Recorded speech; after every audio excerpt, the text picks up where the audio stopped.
shouldn't be surprised that these people aren't teaching this to our young kids. No, I definitely agree. But here's what I'll say what separates me and why I say what makes me the SPV guy, Adam. I'm teaching people how to structure their SPV solely for the purpose of real estate. So now we're isolating their risk, because here's the thing that I'm always saying to people. What is the one thing that everybody has to do? They got to live somewhere. Right. And a part of the American dream is home ownership.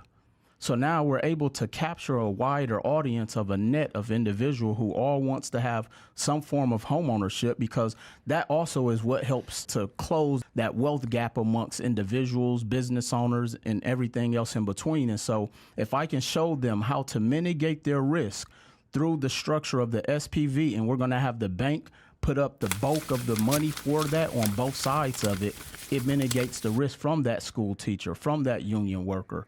And because I do believe deep down inside, most people want to have a quote unquote side hustle or a small business, because that's one of the ways they're able to supplement their income.